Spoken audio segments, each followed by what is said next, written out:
Bonsoir à tous et à toutes. Bienvenue chez Caribe. On est extrêmement heureux d'accueillir pour la deuxième fois L'Or des Accords pour la parution de Grishka aux éditions Verdier, qui vient de paraître en août 2016. Quand j'avais découvert L'Envoleuse en 2014, j'avais été tout de suite saisie et séduite par l'intensité et le ton singulier de ce premier roman. Donc c'était, pour ceux qui ne l'ont pas encore lu, et j'espère que vous le lirez si ça n'est pas le cas, c'était l'évocation d'un couple, Romain et Guillemette, au soir de leur vie, qui parlait de leur relation enfantine et une relation qui était vraiment restée quelque chose d'absolument déterminant et marquant dans toute leur vie, avec une jeune fille à l'époque appelée Gisèle, qui était leur camarade de classe, qui était une jeune femme qui avait un corps imposant et qui les avait extrêmement séduits, une attirance charnelle par sa dimension attirante, érotique, maternelle. Quand j'ai lu Grishka, j'étais très heureuse parce que j'ai retrouvé cette beauté poétique singulière et puis la force, l'intensité de l'écriture de L'Or. Donc ce livre vient de paraître, donc, comme je l'ai dit, en août 2016 dans la collection Kaoïd des éditions Verdier. Et donc dans ce livre, tu réussis à orchestrer un puzzle de destin brisé autour d'un personnage, donc qui est Grishka, dont on va parler ce soir, qui est un adolescent assez énigmatique, qu'on découvre au départ dans la salle de classe avec son enseignante, qui semble être récalcitrant à l'enseignement, qui est un lycéen plutôt taiseux. On le voit qui se réfugie au début derrière le rideau de ses cheveux. Tu dis à un moment, c'est un fantôme d'enfant sans histoire. Et puis on va le voir éclore au fil du livre, grâce aux mots, grâce au théâtre, en même temps qu'on voit se dessiner les trajectoires de tous les autres personnages du livre, sa famille, ses parents, sa grand-mère, son enseignante, et tout ça, ça va se dévoiler au fil du livre. C'est pas très facile en fait de parler de ce livre, qui est un livre polyphonique, dans lequel il y a des voix, des destins qui s'entrecroisent et qui se dessinent peu à peu, avec des blessures, des deuils, de la terreur, beaucoup de silence, le silence de l'enseignante, le silence du père, de la grand-mère, le silence de Grishka, dans lequel on voit des destins d'exil, où se dessine la Russie, l'Algérie, et le destin de sa professeure, Madame Kerwani. Grâce à la grand-mère et puis plus tard grâce au théâtre, Grishka qui a des problèmes avec la parole, va réussir plus tard à apprivoiser la parole. Il va réussir à renouer le fil de sa vie qui a été brisé et puis à regarder le monde. Et donc au fur et à mesure de l'histoire et que Grishka apprivoise la parole, les histoires se dévoilent, les histoires des différents personnages se dévoilent par fragments. Donc elles sont portées par les voix multiples qui habitent ce récit. Il y a le personnage de la mère qui souffre des silences autour d'elle et de l'ignorance de sa filiation. Il y a le personnage du père, par contraste, qui est un ancien docker qui était amoureux de la mère, qui a été une sorte de géant mais qui a été amoindri par des blessures à la fois physiques et émotionnelles, qui a une parole, lui, laconique, quasiment absente dans le livre. Il y a le personnage merveilleux de la grand-mère, Eugénia, qu'on appelle Babou, tricoteuse, brodeuse, qui remplit donc elle habite l'étage au-dessus de Grishka. Elle remplit cet étage à la fois de sa joie merveilleuse et puis de ses broderies qui servent à exprimer ce qu'elle ne dit pas. Donc elle a une vie vraiment, elle, marquée par la terreur, mais qui malgré tout réussit à être lumineuse dans le récit. Elle sera vraiment très très importante pour Grishka, une sorte de rempart étoilé. Et puis il y a la voix de l'enseignante, Madame Kerwani. Elle est très déstabilisée dans le récit, à la fois par la maladie et l'agonie de son père, et puis par une rupture amoureuse récente. C'est une femme fragile et elle est troublée par Grishka, son élève. Donc le livre en fait s'ouvre au début sur une scène dans la salle de classe où les élèves viennent d'assister à la projection d'un documentaire sur Simone Lagrange, donc qui était une résistante déportée et qui a survécu à Auschwitz. Et donc le texte évoque ses yeux qui brillent comme de l'encre mouillée, des mots tout juste sortis de leur lit, des mots qu'on aurait mélangés d'un seul coup d'un seul. Après le film, il y a le silence. Bon, les élèves sortent, mais pas Grishka. Lui, Grishka reste en place. Et Grishka, justement, il sait pas prendre la parole. Au début, il prend pas la parole en classe. À un moment, on l'appelle Grishka sans voix. Et à un moment, le texte dit qu'il voudrait bien prendre la parole quelquefois, la fourrer dans sa bouche, la retenir dans sa gorge, la rassurer avec sa langue, mais elle fuit constamment, elle ne se laisse pas prendre au jeu. Il m'a semblé qu'apprivoiser la parole, à la fois c'est ce qui était fait magistralement dans le récit, et en même temps c'était le thème central au cœur du livre. Est-ce que c'est juste ? Oui, c'est ça, Grishka, c'est un adolescent qui n'a pas d'histoire, qui croit qu'il n'a pas d'histoire, parce qu'il y a ces silences autour de lui, et qui peu à peu va s'ouvrir au monde par la, de la parole, justement, hein, qui est justement le théâtre. Et c'est lui qui va en fait faire en sorte que tous les personnages du récit vont pouvoir déployer leurs propres paroles. Je propose, pour qu'on entende l'intensité, la beauté du texte, de lire un premier extrait. Donc qui est un extrait où on entend la voix de l'enseignante, qui est donc le deuxième chapitre du livre. Qu'il crie, qu'il frappe. Sur sa table, un chaos d'objets hétéroclites, des bouts de gomme, des mines de crayons, des boules de papier mâché, des cartouches crevées, des règles cassées, des clous dorés. Les crayons mâchurés ont chevauché des compas écartelés qui crèvent l'œil d'un signe en papier bleu. Partout des feuilles couvertes de mots, des mots minuscules, serrés les uns contre les autres. Des feuilles écornées qui rendent l'âme, constellées de vomissures noires et poisseuses. Avec le bout de mes doigts, je lui donne, tip-tap, de petites tapes sur les épaules et partout sur son dos. Il bouge à peine, tip-tap, son corps est mou, son corps est chaud. Alors je le bouscule, je le bascule. Ses cheveux longs le protègent et attisent ma colère, qui maintenant irrigue chacun de mes doigts. J'écarte ce rideau noir et brillant, ses cheveux de garçon insolent. Je les tiens dans mes poings comme des reines. Tu es un cheval de labour, Grishka, laisse-moi te conduire où je veux, laisse-moi t'apprendre ce que tu ne sais pas, ce que tu refuses d'apprendre jour après jour. Mes ongles s'enfoncent alors dans son cou entre col et chemise, et mes griffes roses rentrent dans sa chair. Il bouge à peine. Qu'il crie, qu'il frappe. Mais son corps s'enfonce un peu plus dans sa chemise. Le sang qui coule me fait rougir, et, pire encore, je lui dis des mots durs, des mots creux, des mots sales, de sales mots vraiment. Mais il ne voit rien de ma fureur. Ombre d'enfant fou, n'entends-tu pas mes cris ? Crie, frappe, je te déteste tant en cet instant. Rends-moi les coups que je te donne. Regarde là-bas le silence que tu viens de briser comme une règle cassée. Tu joues au dé quand il faudrait comprendre. Tu joues aux petits avions de papier quand tu devrais grandir. Tu n'es rien, pas même encore un homme. Tu n'es rien, pas même un enfant. Je ne sais pas ce que tu es, je ne sais pas qui tu es, et je veux aujourd'hui oublier jusqu'à ton nom. Va-t'en, va. Prends seulement la peine de prendre la porte. Je vais ranger, oui, je vais ranger, je vais réfléchir, cela me fera du bien. Alors, dans un geste très lent, dans un geste de semeur, je fais table rase et envoie s'envoler en mille éclats les bouts de gomme, les bouts de bois, les crayons mâchés, les règles cassées, et jusqu'à son nom, Grishka. Mais je ne fais rien de tout cela. Grishka s'est levé. Entre ses doigts, j'aperçois une chaîne en argent, au bout de laquelle s'agite un petit dé rouge pâle. Je le laisse partir sans sermon, sans rien, parce qu'il n'y a rien à dire. J'ai une table à nettoyer. Je vous lis le chapitre suivant aussi, le cœur. Et soudain la fureur te prend, et tu voudrais tout effacer, ce bruit à l'intérieur de toi, le sang qui bat au bout des doigts.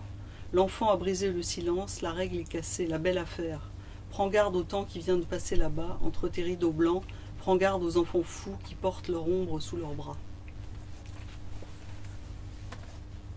Dire quelque chose pour commenter cette lecture ? Oui, en fait, le premier chapitre, c'est partie d'une expérience aussi vécue. Enfin, j'avais vu et relu plusieurs fois ce documentaire d'Elisabeth Coronel là, sur Simone Lagrange. Donc c'est vraiment c'est vraiment factuel, hein, c'est vraiment passé. Et c'est voilà, une expérience que j'ai vécue en classe, avec une classe qui était qui n'était pas travailleuse du tout, qui était assez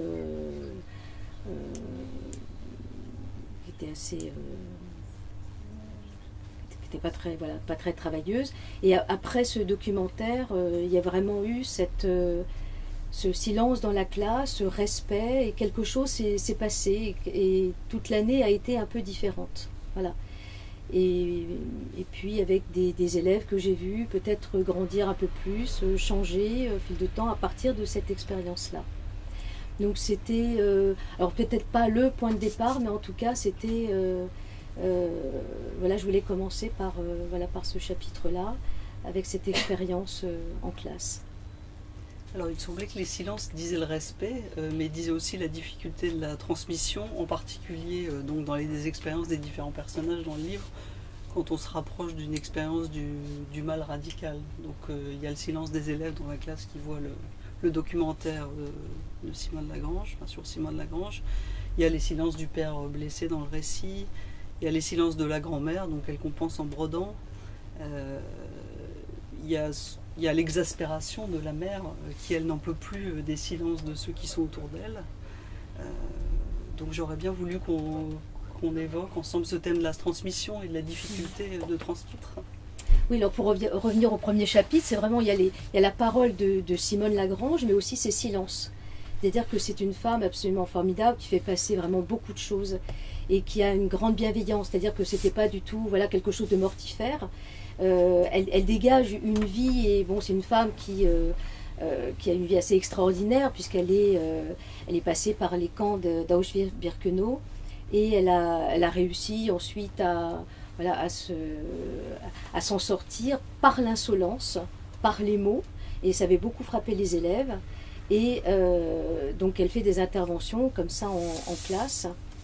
Et il y a quelques silences comme ça dans ce documentaire qu'on peut voir encore, je crois, sur Internet, et qui est plus troublant encore que sa parole, parce que dans son regard, dans ses silences, il y a quelque chose vraiment de l'ordre de l'élan vital. Donc c'était pas du tout c'était quelque chose de plombant, voilà, pour les élèves. C'est-à-dire que c'était vraiment, il y a vraiment une figure, voilà, de femme qui traversait vraiment le malheur. Et dans ces silences, il y a quelque chose aussi de la transmission, hein, c'est-à-dire que la vie est possible après quelque chose, après la catastrophe, après que cela fut, comme dit Primo Levi. Et c'est vraiment, voilà, cet élément-là qui va déclencher après peut-être un embryon de parole chez ce personnage de Grishka. Et c'est à partir du moment où il est prêt, où il comprend que quelque chose est possible, qu'il va être... il ne s'agit pas de tout comprendre dans les secrets de famille, dans ce qui est de l'ordre de l'innommable, parce que finalement ça se transmet pas. Quelquefois on se dit, mais pourquoi tu n'as pas dit A ? Pourquoi on n'a pas dit à mon père, à ma mère, à ma grand-mère, enfin ce qui s'est passé, parce que ça c'est pas transmissible. Mais il y a quelque chose qui fait qu'on est prêt. Et à ce moment-là, Grishka est un personnage adolescent, voilà, qui est en plein devenir et qui est prêt à peut-être pas tout comprendre, mais aller de l'avant. Et le vecteur aussi, là, c'est l'image de la grand-mère, en fait, de Babou, qui, elle, ne va pas lui raconter ce qui s'est passé réellement, parce que voilà, pour elle, c'est aussi quelque chose de fantasmé, on ne sait pas vraiment, voilà, ce qui s'est passé, le temps aussi a fait son œuvre, mais il est prêt à grandir, il est prêt à aller de l'avant. Puisqu'on parlait du silence comme élan vital et justement du personnage de la grand-mère, ce serait peut-être bien d'entendre un extrait de la voix de la grand-mère. De Ces petits chevaux blessés. Mais donc le chapitre s'intitule Ces petits chevaux blessés. Donc la grand-mère de Grishka, qui s'appelle Evgenia, vit au premier étage. Donc elle est au-dessus. Bon, si symboliquement elle est au-dessus. Et ce qu'elle aime faire, c'est tricoter, c'est broder. et on apprend voilà, que ce n'est pas un acte complètement innocent. Les petits chevaux de fil noir secouent leurs crinières de feu. Ils ne tournent pas gaiement en rond comme on pourrait s'y attendre tout autour du mouchoir. Ils se cabrent et s'affolent, se bousculent dans tous les coins. Un minuscule sabot cogne la maigre tête d'une jument famélique. La crinière rouge flamboyante d'un cheval fourmi gifle dans sa course la croupe d'un poulain affolé. Ce sont ces petits chevaux blessés. Et de fil en aiguille, Evgenia rapièce, reprise, ravaude, pique un œil blanc quelque part, ravive une robe baie, muselle définitivement un petit cheval devenu fou. Ce sont ces petits chevaux blessés, sa part d'ombre, son secret, ses chagrins. Ce soir, Grishka ne viendra pas. C'est bien comme cela, il travaille. Il doit grandir sans elle maintenant. Alors, comme le temps a fait exprès de passer lentement, et puisque le ciel a caché ses étoiles, Evgenia est allée chercher dans le buffet, entre linge et nappes de fête, une de ses boîtes à secrets. Elle y retrouve ses mouchoirs à broder. Elle dessine et redessine au gré de ses effrois, de ses souvenirs, tout ce que les mots sont impuissants à dire. Non, ce soir, Grishka ne viendra pas. Et puis, il est amoureux, elle le sait, ses yeux ont changé de couleur quand il a parlé de Madeleine. Au fond de la boîte à secrets, Evgenia sait bien ce qu'elle va retrouver. Les yeux de Sacha. Des dizaines de petits yeux bleus clairs, aigues-marines, turquins, persans, cyan, dragés ou azurins. Elle n'a jamais retrouvé la nuance exacte des yeux de Sacha. Il y a bien longtemps de cela, au café des Amis rue Mouffetard à Paris, les yeux d'Evgenia avaient eux aussi changé de couleur. Les déroule sur la table, avec des petits bruits secs. Sur un verre, une trace légère d'écume amère, dans l'air, une odeur de tabac froid. On rit, on boit, on joue, on carte, on joue au dé, on parie n'importe quoi. On dit qu'on a le mal du pays et puis on parle de se quitter. Demain, Sacha doit reprendre l'avion pour Moscou. Déjà 3 mois passés ensemble, 2 jours par semaine, à refaire le monde à la même table. Oui, il est temps de se quitter. Et c'est à ce moment-là, précisément, que les yeux d'Evgenia ont changé de couleur. Elle a sorti de sa poche un collier, un petit dé rouge pâle au bout d'une chaîne en argent. Elle fait glisser le dé dans sa main et le tend à Sacha qui le jette dans le vide. Et voilà que le petit dé entame une course contre lui-même, contre le temps. Il tremble, il frappe des vers, tremble encore, abolissant le temps, la raison, le hasard. 3, je t'embrasse. 6, je te quitte. As, je ne sais pas. Il n'y a pas de hasard. Alors Sacha s'est levé. Viens, prends ton gilet.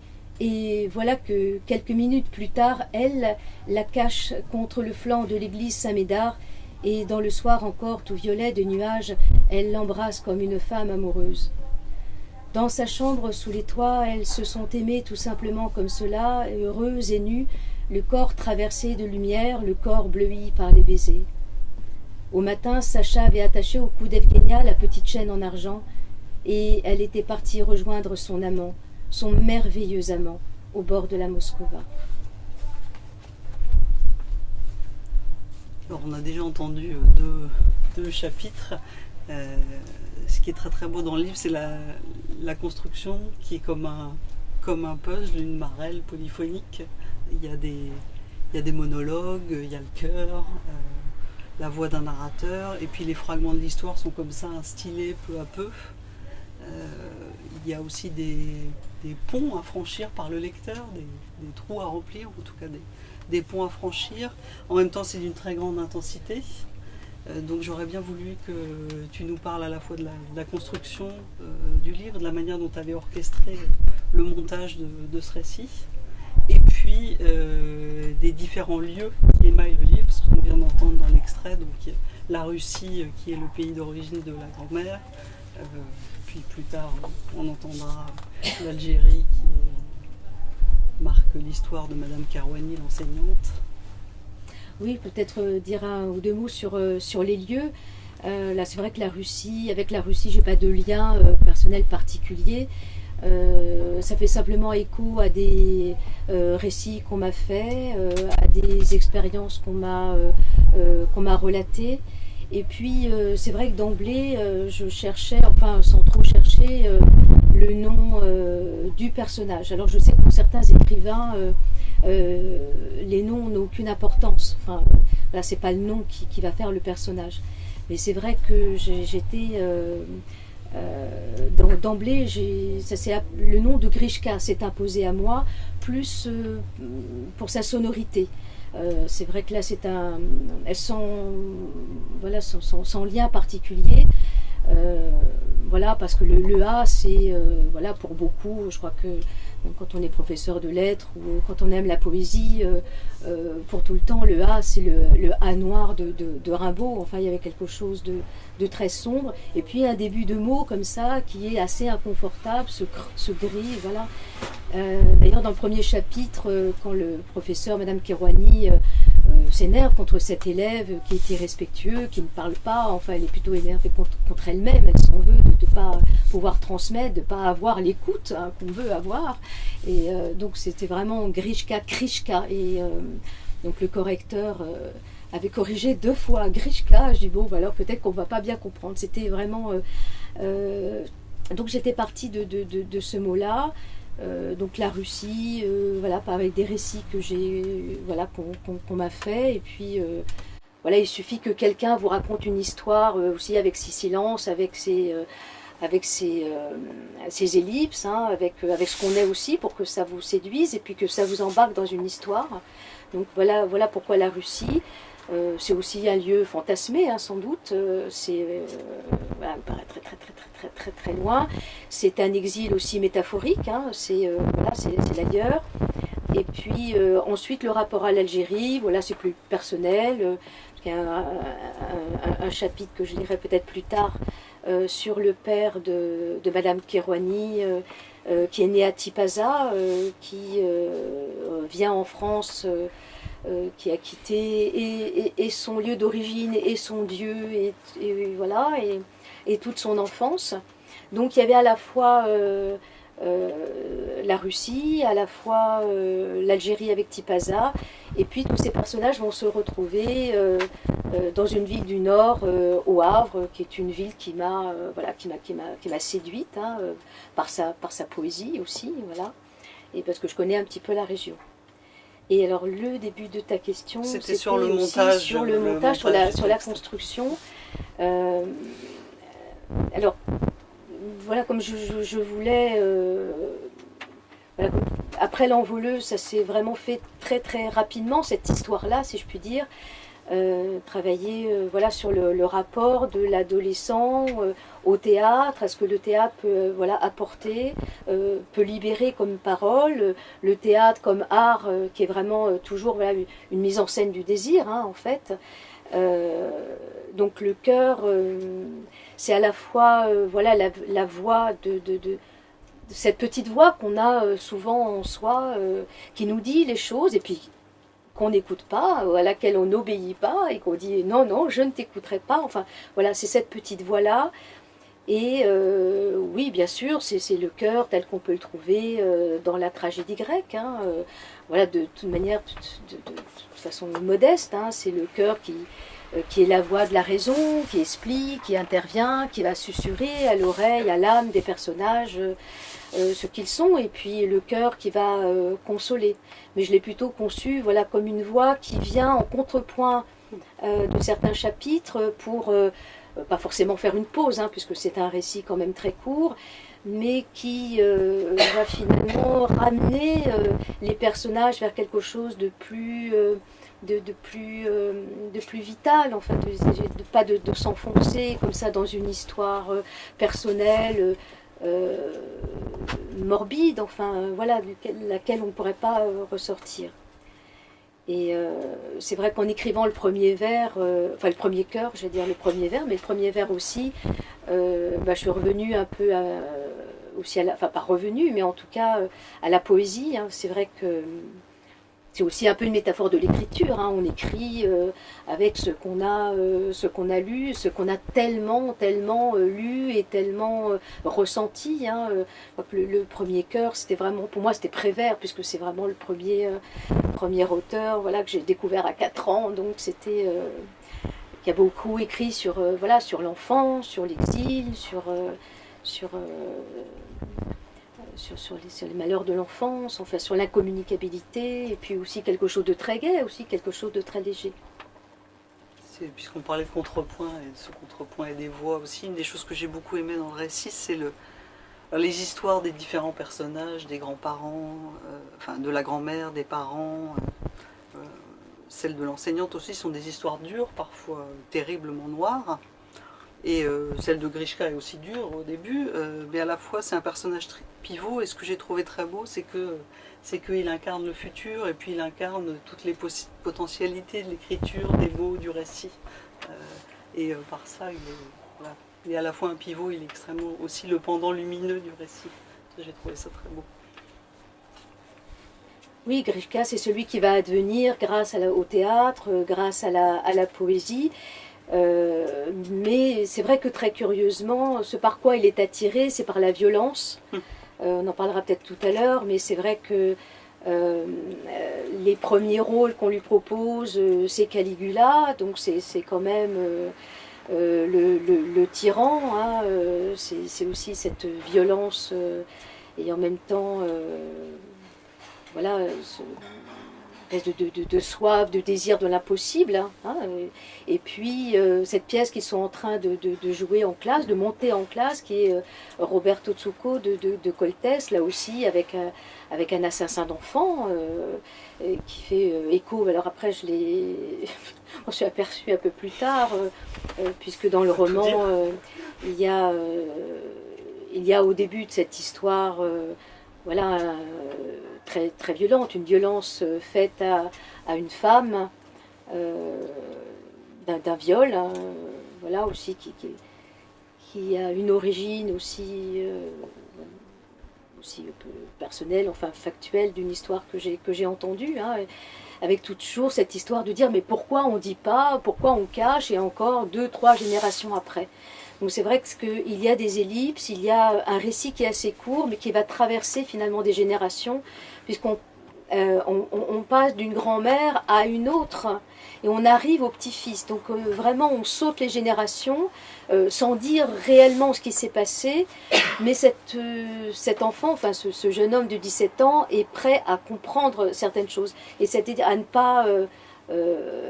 pas juger. Et du coup, la fille va arriver à ne pas juger la mère, qui n'ose pas la regarder dans les yeux, puisque elle-même, c'est la fille de ce viol. Hein. Il y a aussi cette histoire très dure pour les femmes aussi, de reconnaître un enfant, d'aimer l'enfant de l'amour, mais de ne pas oser regarder dans les yeux l'enfant qu'on a quand même gardé, et puis qui vient d'une histoire extrêmement difficile. Alors c'est vrai qu'il y a des ellipses, c'est vrai que pas besoin de c'est évidemment suggéré dans le récit, et qui va donc traverser les générations. J'avais envie, pour continuer, de lire un passage sur donc où on entend la voix de l'enseignante, Madame Caruani. Donc comme on l'a dit tout à l'heure, elle est dans une situation assez d'instabilité, puisqu'elle vient d'être quittée, et que son père est à l'agonie. Donc c'est un chapitre qui s'appelle « Vaincre le jour, vaincre la nuit ». Ce matin, Marc est venu chercher le reste de ses affaires, comme un inconnu, un homme de passage. Et les mots sont enfin venus, en silence, doucement, comme une encre, une eau épaisse et sombre d'eau de soleil à l'intérieur de moi. Écoute. La nuit, je suis Sarah Bernard, chanteuse lyrique, prostituée sublime, victime idéale, écrivain de grands chemins. Le jour, je fais la dame, je joue à la marchande. Et personne pour s'en rendre compte. J'ai le corps plein de fables. Mais tu n'as rien vu, rien su de moi. À quoi bon triompher sur les planches pendant mon sommeil si tu n'entends pas ma voix d'or? À quoi bon habiter la nuit si tu n'es pas ému par mon chant, par mes cordes puissantes? À quoi bon vaincre la nuit? Tu vas dans d'autres bras pour chercher des enfants. Tu n'as rien entendu, rien su de moi. Et tu as fait le tour de mon corps jusqu'à l'épuiser. Pourtant, quand le soir a caché mes cahiers, taché mes pauvres habits de scène, de pacotille, de pauvre comédienne, je suis nue comme un fruit, et je tombe dans un ciel bleu où tout est permis. Mais non, tu as refusé de jouer, c'était si facile pourtant. Tu pouvais tenir mes cheveux dans ta main, me mettre à genoux devant ton cœur, me desserrer les lèvres. Mais non, tu n'as pas osé. Tu n'as rien lu, rien su de moi. Quand les oiseaux chantaient dans la nuit, mes vers couraient dans mon sang, cognaient à la fenêtre. Je me pâmais dans le poème, dans la glace et dans le feu. Je brûlais tout jusqu'au matin. Et tant pis si ma mémoire m'avait ravi tous mes mots. Ils étaient nés d'entre les lèvres de la nuit. Ils couraient encore quelque part. Mais ils ne te réveillaient jamais. Je suis injuste, peut-être folle. Folle à enfermer dans une salle de classe. Alors ce matin, quand tu es venu chercher le reste de tes affaires, j'ai laissé faire. J'ai souri comme une femme ordinaire. Tu allais rejoindre Isabelle, Isabelle et ses yeux bleus, Isabelle et ses tableaux, sa vie d'artiste, ses bras d'amante et de mère, des bras pour serrer des petits-enfants. Nous nous connaissons depuis l'école. Peu à peu, nous nous sommes laissés enfermer entre ces murs, dans ces salles de classe, et plus tard dans leur drame d'adolescents, leur colère, leur révolte, leur tristesse, leur important petit bonheur. Et puis nous nous sommes oubliés, à petit feu. Nous parlions des enfants des autres, mais aucun enfant à nous ne nous était venu. Nous avions des rêves, des caprices, des certitudes, mais nos corps se sont usés, fatigués, vidés. Nous nous sommes aimés par paresse, parce que nous étions des amis, des enfants trop tôt adultes, de trop vieux adultes pour des enfants qui suçaient notre sang, notre énergie, nos naïvetés, des adultes trop consciencieux. Quand Marc est parti, je me suis aperçue que je tenais toujours à la main, décapuchonné, un stylo rouge à la recharge à moitié vide. Je corrigeais des copies. Je me suis remise au travail et sur ma table, sous la copie de Selim, j'ai trouvé une autre copie un peu froissée et, à la fin, ces vers de Robert Desnos écrits au crayon. Vaincre le jour, vaincre la nuit, vaincre le temps qui colle à moi, tout ce silence, tout ce bruit, ma faim, mon destin, mon horrible froid.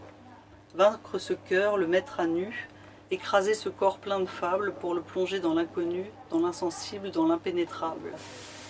Il avait noté son nom dans la marge, Grishka Vysotsky.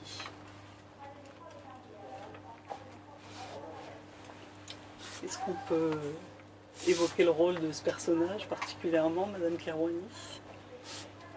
Oui, donc comme j'étais partie de cet adolescent, bien sûr, il y a cette enseignante qui est vraiment claquemurée et qui n'a plus les mots pour dire ce qu'elle est et qui elle est. Et qui est tellement, voilà, je me disais qu'on était tellement, en tant qu'enseignant, tellement imprégné des textes, tellement imprégné des auteurs qu'on veut enseigner, véhiculer à nos élèves, qu'à un moment donné, il y a cette frontière qui est comme ça, très, très, très labile, entre le fait d'être soi-même et puis de se réfugier un peu comme ça dans le fantasme de la littérature. Voilà, et Elle dit j'ai le corps plein de fables. Et elle a le corps plein de fables parce qu'elle elle est claquemurée, voilà, aux frontières de son intimité, et elle a du mal à raison garder, comme on dit, et c'est vrai on va faire un personnage qui était troublé par cet adolescent, parce que c'est vrai quelque chose dont on ne parle pas. Enfin, on parle beaucoup de l'éducation, en ce moment c'est la rentrée, c'est vrai, on parle beaucoup de ce qui ne va pas, mais on parle peu de ce qui va aussi, et ce qui va, c'est ce rôle assez étrange et troublant, et on est au cœur de au cœur de ce système qui fait que on est parfois, enfin pas tout le temps, mais aussi on peut être troublé par ces adolescents qui vont découvrir la littérature, la vie, l'amour, alors que nous on est un peu de l'autre côté. Enfin, heureusement il y a des premières fois, et elle est effectivement troublée, et elle se réfugie dans des textes qui vont être la passion amoureuse telle que Phèdre l'a pu connaître, puisque à un moment elle en parle. Ça peut être aussi cette référence aussi à Flaubert, hein, ce plus grand baiser d'amour qu'elle eût jamais donné, et puis ce fantasme-là de la transmission. Alors c'est vrai, bon, je suis très gênée parce qu'il y a un ancien élève dans l'assistance qui est là et que j'ai eu tout petit là en 6e, mais c'est vrai qu'on peut comprendre ça, qu'on peut être parfois, voilà, sans être, je rassure mon inspectrice, faut pas Voilà. dépasser la frontière, mais enfin, en tout cas, c'est toujours troublant de voir un adolescent, de voir des élèves qui vont grandir, qui vont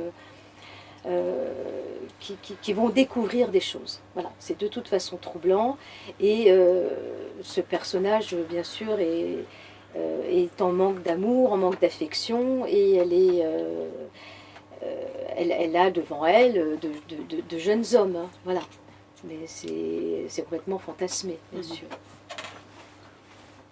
C'est une des choses que j'aime beaucoup, que j'avais beaucoup aimé dans l'envoleuse aussi, c'est que le texte appelle autant à ressentir physiquement qu'à comprendre.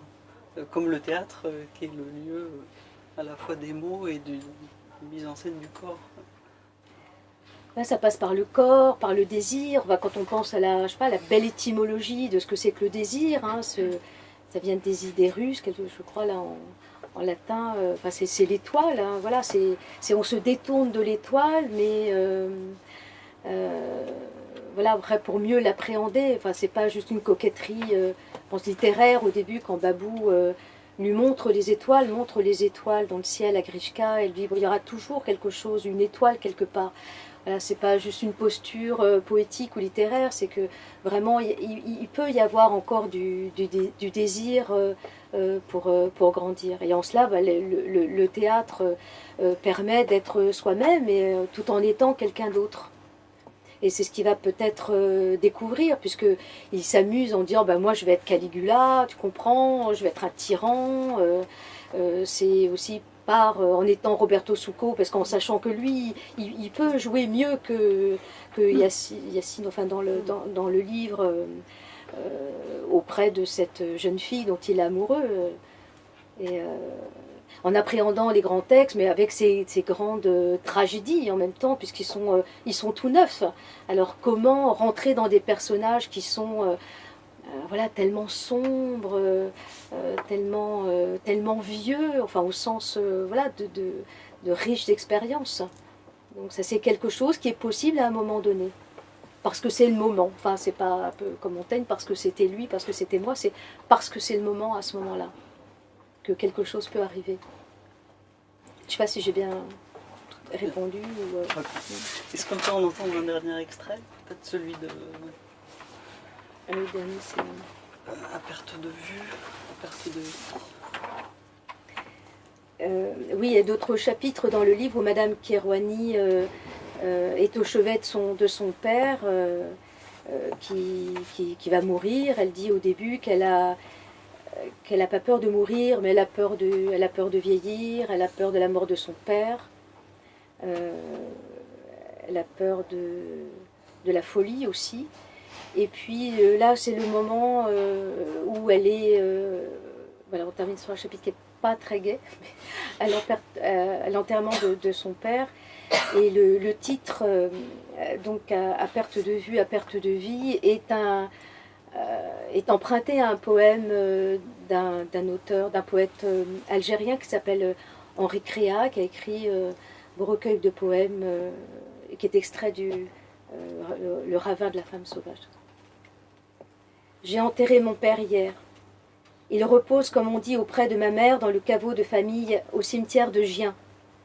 Tarek Mohamed Kerouani est né à Tipaza, en Algérie. C'est comme ça. Il a quitté la mer pour la rivière. Il a quitté sans se retourner le soleil qui aveugle, les vagues de saphir, pour voir passer désormais les futraux et les toux sous les ciels rayés de pluie du Loiret, région centre. Je désaltère mon exil dans ce rêve perpétuel où je me noie de trop mourir. Les vers de Créa tournent en boucle dans ma tête et je ne suis plus là, entre les tombes, entre les mains qui me soutiennent, entre les parapluies qui ne retiennent plus rien du ciel qui pèse trop lourd déjà si tôt ce matin. J'ai tout manqué, j'ai tout raté de cet instant où les filles doivent pleurer leur père, dire quelques mots enfin de leur amour. C'est Wassim, mon frère, qui a pris ma main pour jeter dans la tombe le petit bouquet de violettes que j'avais enfoui dans mon sac, les fleurs préférées d'un père qui ne disait plus rien de sa vie, de ses baignades, d'Aïcha, la bonne, qui avait remplacé la mère morte trop tôt, la mère si belle dont les portraits avaient été enterrés dans des coffres en bois précieux sertis de cuivre. Plus rien de ses rêves d'enfant au pied du chénois. Il était devenu un Français. Il ne voulait plus de pays bien à lui, et plus de Dieu non plus. Il voulait seulement se promener sur les berges piquées de saules blancs et de peupliers noirs, faire glisser des galets gris à la surface de l'eau, parler aux promeneurs, écouter le chant des sternes et des grands cormorans. Non, entre les mots, entre les vers échappés, je n'ai pas pleuré. J'ai pensé à ma maison vide, aux cours que j'avais négligé de préparer pour le lendemain. J'ai pensé à mes impôts que je n'avais toujours pas payés, à cet homme qui avait engagé la conversation avec moi au cinéma ce lundi, à sa cuisse qui frôlait la mienne, à Sélim qui n'avait pas rendu sa dissertation, à Sarah qui me tapait sur les nerfs, à cet enfant de 17 ans aux yeux trop clairs, aux yeux trop clairs, aux yeux trop aux yeux trop clairs. Non, c'est Marc qui a pleuré à ma place, qui a dit quelques mots sur mon père. Marc sait toujours ce qu'il faut faire. C'est un homme honnête, un honnête homme. Il aimait sincèrement mon père et peut-être en savait-il plus que moi sur celui qui me réservait ses silences. Avec Marc, on est en confiance, on peut parler, on peut avouer des choses, il sait écouter, c'est un roc, et je suis un sable mouvant, une femme d'argile, de sable fin et d'eau salée. Magnifique, merci. Est-ce que vous avez des questions pour Laure? Je pense que vous aurez tous été convaincus en entendant ces extraits de la beauté poétique, de l'intensité, de l'inventivité de ce texte. Donc je vous invite à le découvrir, à découvrir L'Envoleuse si vous ne l'avez pas encore lu, et puis à continuer la discussion autour d'un verre. Enfin, en tout cas, je vous remercie Marianne et Hugues aussi m'avoir invité une deuxième fois. Oui, je remercie vraiment David Ruffel d'être Moi, c'est là. Lionel, mais David n'est pas loin. Et puis je vous remercie vous tous. Merci.